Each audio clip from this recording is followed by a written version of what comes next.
So when we break down those 5,000 units that sold into different property types, this is what we see. Today's video, we're going to go through some new home sales data and break them down. Let's get to it.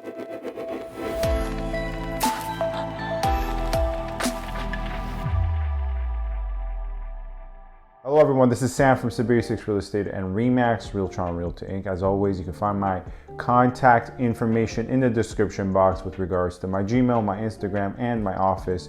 Feel free to get in touch with me with any questions or help needed with regards to the real estate market in Toronto, GTA, or at large. Furthermore, feel free to subscribe, comment, rate, and review if you happen to enjoy my videos. Your support in that regard is always appreciated. However, you're by no means obliged to do so. Lastly, there's a poll up on my channel, which I will do a video on. It will be on the screen. If you have an opinion, and there is a right answer, believe it or not, but I want to know what most people think is the right answer. So please go vote on that poll as well. And then I'm going to cover the responses and results in a future video.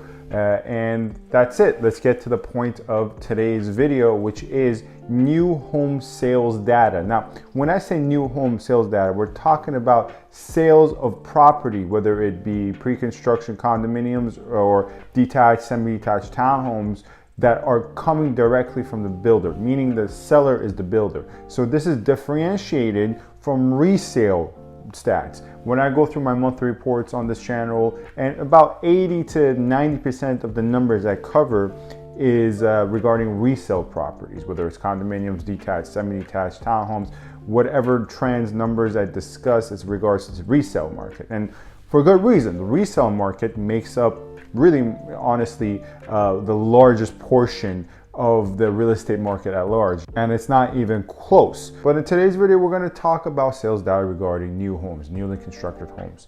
And once again, if you live in a newly constructed home that's been constructed for a year, but you bought it off another individual, even technically your property is newly constructed, its age is only a year, since you did not purchase it from the builder, your transaction or your situation does not figure into these numbers. This is exclusively discussing when individuals through real estate agents or by themselves purchase, whether it's be a condominium or a townhome, newly constructed properties from the builder. Off the bat, in the GTA, we saw 5,000 newly built properties sold, which represents a 27% increase year over year. And then once we consider the 10-year average, the moving average, it was even more of an increase. It was 27% year over year, but when we consider the 10-year moving average, it came in at 37% increase with this most recent month.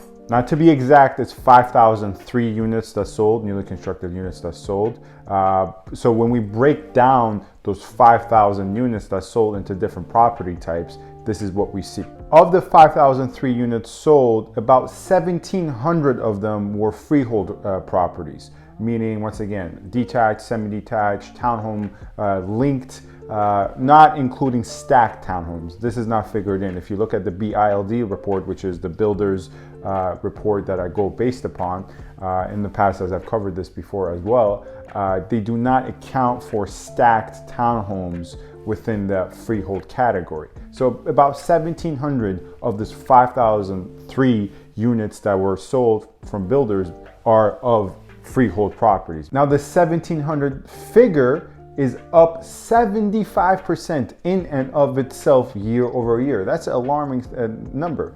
But once you start thinking about what we have experienced, that has put pause on non-essential construction during its commencement and even up to now, non-essential construction saw some pause. And when there was no pause on non-essential construction at the government level, supply saw a lot of problems as well. And what supply there existed, of course, came at a higher premium because a worldwide event. And I'm so sorry to have to speak in this code, but once again, as I prefaced in my previous video, when I say a worldwide event, but I think everyone knows what I'm speaking about. Obviously, when in basic economics, when things such as that occurs, it kind of increases costs and margins up the chain of supply. So when we look at this number year over year, we see what month last year we were really talking about here. It's no surprise that now, even though there are still limitations, builders are building a lot more, and as a result, they're selling a lot more freehold units now that things have calmed down just a bit. So this 75% increase is not that surprising to me personally. Now that's 1,700 with regards to the freehold. What obviously remains is more so with the condominium. And naturally, there's always going to be more condominium sales for newly constructed properties, and frankly, even resale, because there's way more inventory. But sticking to the single family freehold portion of this report, we see that the benchmark price, according to BILD, so let's make that very clear. According to BILD, the benchmark price for a single family detached property year to date rose about 29%. And where it stands at $1.4 million as of this moment, or as of this report rather. As of this moment, the recording of this video is on April 26th.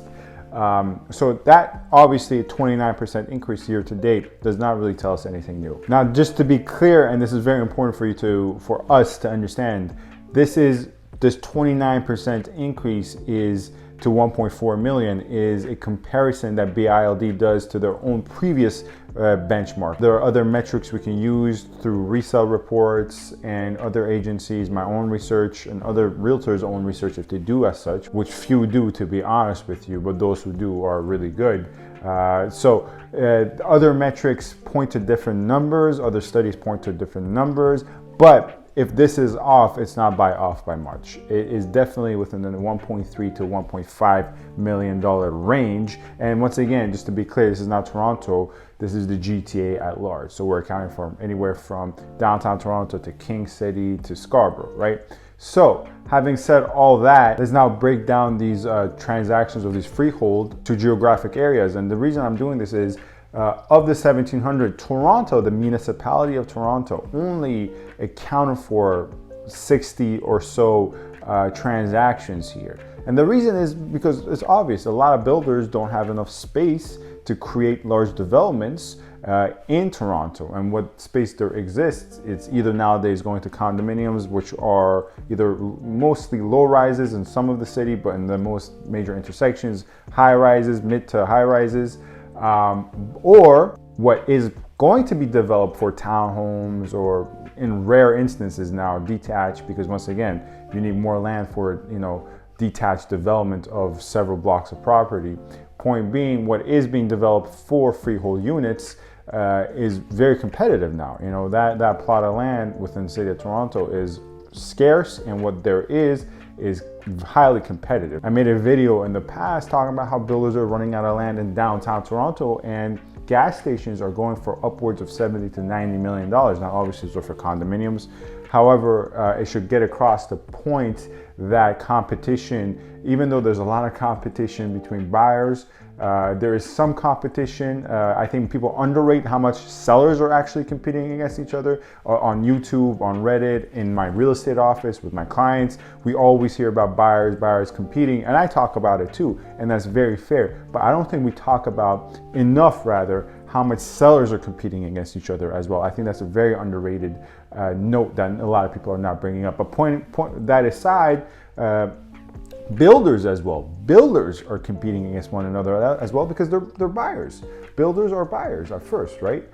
So it makes perfect sense. So having said all that, it's not surprising to me that Toronto only accounts for 60. When you look at where the majority of these transactions occurred, it's where you'd expect. 7, Durham 215, and so on and so forth.